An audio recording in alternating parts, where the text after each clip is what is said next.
Just your thoughts on the final sequence, Brandon's block and Zion's 1-on-3 layup there. I mean, first of all, the timing by BI to get that block was heads up.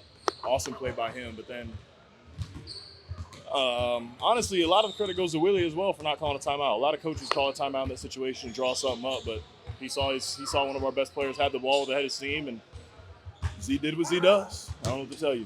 Z just did what he does. I'm sure you've seen a lot of just crazy layups from him practicing games. I mean, where did that one rank up there, do you think? There was one he had against maybe Boston in terms of degree of difficulty that can top that one, but in terms importance, that one was super high, so that's got to be number one.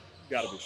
When you're kind of a young player that's ascending, how important are those moments, kind of hitting the big shots late in games? Yeah. When you're kind of going into that star role, how important is it to kind of have those moments, is to kind of see what it looks like? That was big time. It was big time. Obviously, for him individually, he is, San Antonio, they're having a rough year, but their crowd packs out every game. So they were terrific, and that atmosphere felt like a tight game atmosphere. And so, for Z to come out and make a play like that, B and Z to come out and make a play like that in a situation that's close to what we're going to see, coming up here in these games that really, really matter.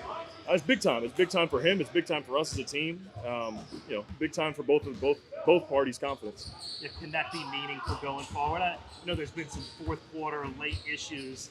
That was one that obviously you didn't. Can that be a springboard? Can that help going forward?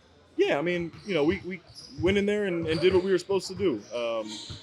Guys are, that Spurs team. I told them after the game that Spurs team is a different team than we played early in the season. They've gotten it together. They've really figured out what everybody's best positions are, and they look really good and promising for the future. So that's no slouch of a team, and they're going to beat some good teams here. And Larry, you went through a full practice. How are you feeling? I feel great. 100%, no issues whatsoever. I feel great. Yeah, really, really good. I'm looking forward to seeing GT tomorrow. Yeah, and kind of when Willie talked to us about just the difficulty of kind of figuring out the rotation. You got so many guys. What are the kind of discussions you're having with some of the other guys into the rotation? Just when you have a night when you don't play, or when you have a night when you don't come in until the third quarter, just kind of staying ready. It's tough. It's tough. This team is.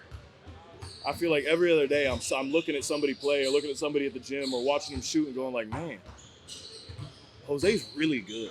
Or man, Naji's so hard to guard.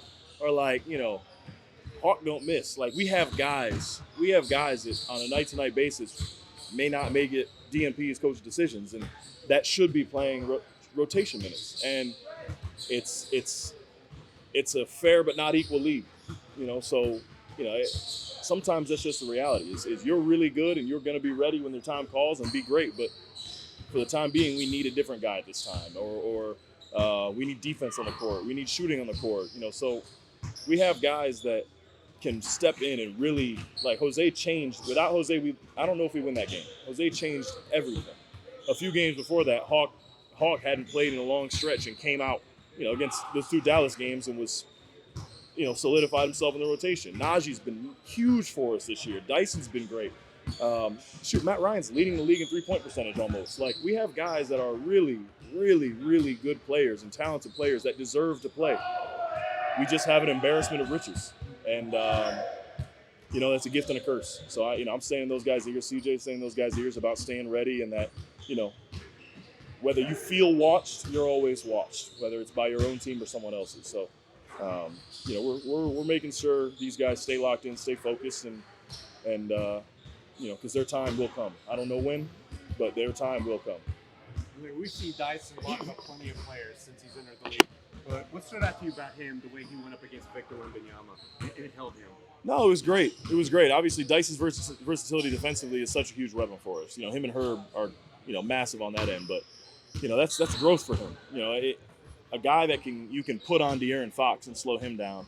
Then next night play Luka, slow him down, and now we're playing Wemby and he can slow him down. Now, if we could get the same effort from some of our long wings, that would be fantastic.